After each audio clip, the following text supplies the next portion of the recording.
In this video, I'm going to illustrate how to carry out a principal axis factor analysis using SPSS. For starters, briefly let me mention that we utilize this particular procedure when we are interested in uncovering the structure or the latent structure that accounts for the intercorrelations among a set of measured variables. Commonly, this procedure is utilized when during scale development or scale testing. And so basically what I'm going to do is illustrate the use of this procedure based on a group of individuals' responses to items from a survey that are of Likert type. So basically they could respond to the survey items on a scale from 1 being strongly disagree to 7 being strongly agree. So just briefly, there were 16 items in the measure, and we can just take a quick look at the items themselves. They include, I would prefer complex to simple problems, it upsets me to go into a situation without knowing what I can expect from it, and so forth. Basically, these items were sampled from two scales, one being the need for cognition scale, the other one being the personal need for structure scale. So the need for cognition scale measures an intrinsic motivation to engage in effortful and complex thinking.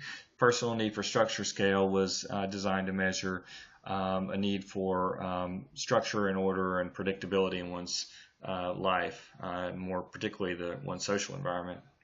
So at any rate, so a person who responded high on, in terms of like a 7 on the Likert scale, to item 1 would be indicating that they have higher need for cognition. A person responding a 7 on this second item would be indicating a greater preference for structure. A person who responds high on item 4, which is actually negatively worded, is a person who would be low on need for structure, and a person who responds high to this item, thinking is not my idea of fun, would be a person who is exhibiting lower need for cognition. So you can see that among the 16 items that we have right here, we're capturing two separate constructs, and also we have items that are worded in the affirmative and also contrary to to the sentiment of a person who's either high in need for cognition or need for structure. So what I've done in the data set is I've actually taken those items that are reversed or negatively worded and reverse coded them. So item 4, let's kind of go back here. Item 4 is negatively worded. Item 5 was negatively worded.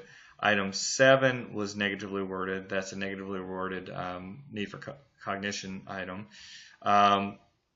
Item 9, item 10, item 12, item 13, and item 15, those are all negatively worded items. So what I've done is I've just created a new set of items so that basically a person who, say, scored a 1 on item 4, which is, I'm not bothered by things that interrupt my daily routine, is given a 7, which would be consistent with a person who is higher in need for structure.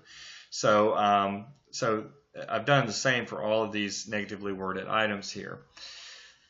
So to carry out the actual components analysis, principal axis factor analysis, we need to go to analyze, data reduction, or dimension reduction, and factor. And we move our items over into the variables box. So I have items 1, 2, 3, and basically 4 and 5 are reverse coded. So I'm going to take the reverse coded items here. 6 was not reverse coded, so I'll move it over. And then items 7 and 9 were reverse coded, so that obviously means that 8 was not. So I'll move 8 over. Then we have item 10 was reverse coded. We'll take item 11 in its original form. Then item 12 and 13 were reverse coded. Item 14 was not. And we'll take reverse coded 15. and then we'll take item 16. So the first question that we have is, or one of the first questions we have is whether or not it's actually appropriate to carry out the factor analysis on our correlation matrix, or basically the matrix of measured correlations among our measured variables. So we can assess this by going to descriptives, clicking on KMO and Bartlett's test of sphericity, and we'll click on continue and then OK. And so what we're looking for with the KMO or Kaiser-Meyer-Olkin measure are values that are closer to 1. Values that are above, 0.70 or above would be considered adequate to good in terms of factorability. Values that are in the 0.6s are not quite as impressive. Certainly values in the 0.5s or below would be considered very poor.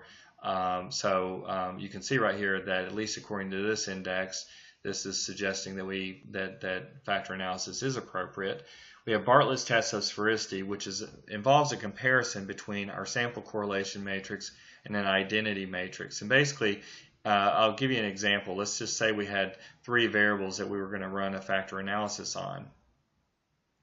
So we would have a correlation matrix of those, a sample correlation matrix of those 3 variables. Now, what we're doing, what this test involves, is basically a comparison of our sample correlation matrix against an identity matrix. And an identity matrix has 1s on the primary diagonal and 0s on the off diagonal. So if you can imagine, essentially, what this means when we are comparing our sample matrix against an identity matrix is we're comparing our matrix of sample correlations against a matrix where there are no relationships among the measured variables. So if this is statistically significant, that means that actually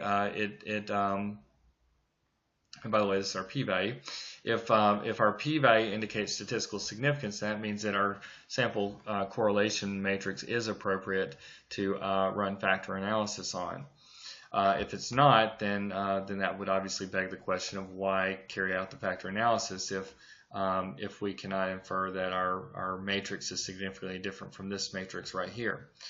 So based on these 2 indices, we're going to conclude that it is appropriate to carry out the factor analysis. You'll notice that I just utilized some defaults here that were in the program.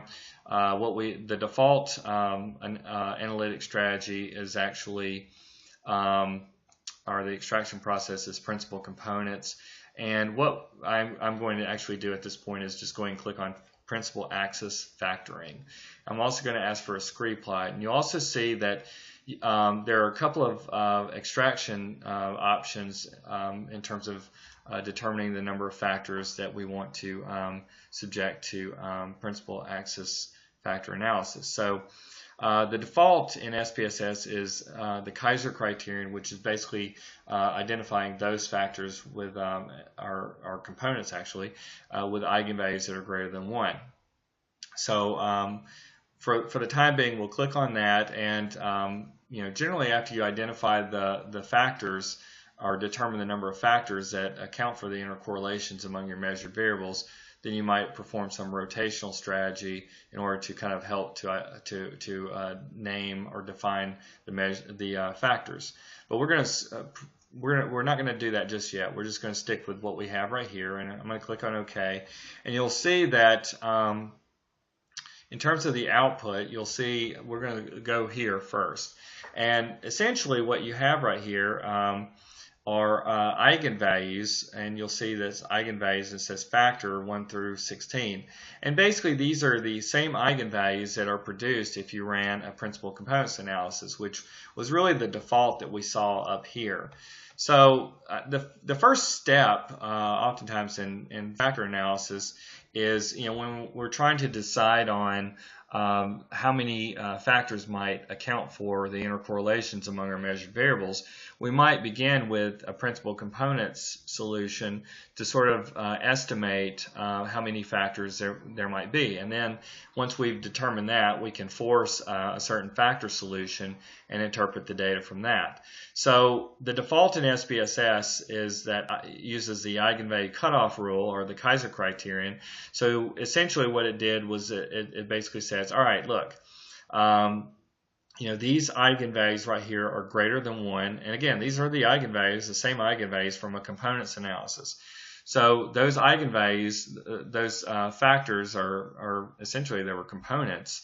With eigenvalues less than 1, we'll shave off, and we will adopt a factor solution that has, in this case, it would have 4 factors because these eigenvalues are greater than 1. So based on that, then principal axis factor analysis is carried out, forcing essentially a 4-factor solution. And so these are the resulting eigenvalues associated with the principal axis factor analysis.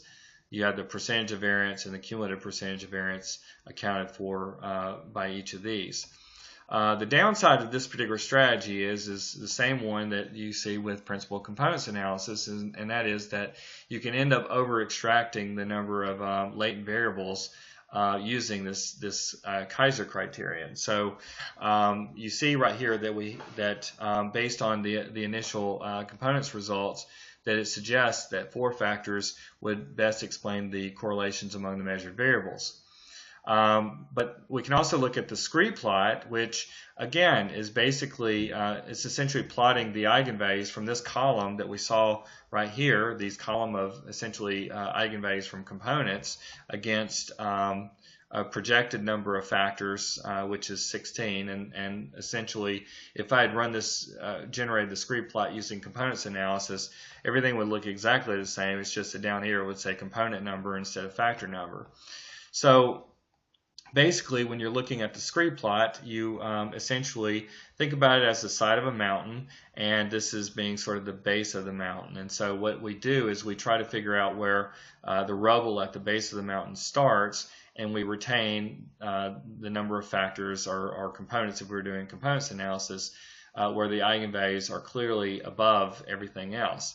So in this particular case right here, we would essentially, cut off everything below, and this would suggest that that we have maybe 2 factors might best explain the correlations among the measured variables in our principal axis factor analysis. So so at any rate, that's, we can use this. And so just eyeballing this, you can see that it appears that this would suggest a 2-factor solution, and the eigenvalue cutoff strategy was suggesting a 4-factor solution. But visually, you can see that it looks like that 4 factors really doesn't seem to do the job.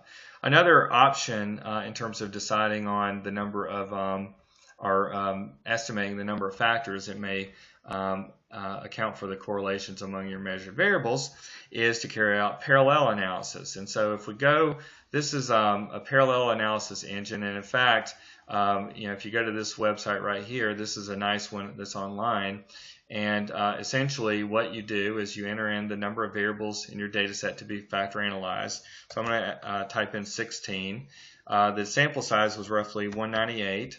I think it actually was 198. It says type of analysis, 1 for principal components, 2 for principal axis. What I've read is actually suggested that you stick with comparing eigenvalues from this analysis against your principal components results. So I'm going to actually stick with leaving the default on at 1. And so what will happen is you'll see it says number of random correlation matrices to generate is 100. And so what will happen is that this program will generate 100 random correlation matrices and compute eigenvalues for 16 components for each of those. And so essentially what is created is a sampling distribution of eigenvalues. And so then we can take either the mean of that sampling distribution or take the 95th percentile and compare them against the eigenvalues from our data. And if at the point at which the randomly generated eigenvalues exceed the eigenvalues from our data, at that point we make our decision about the number of factors that may be present in our data.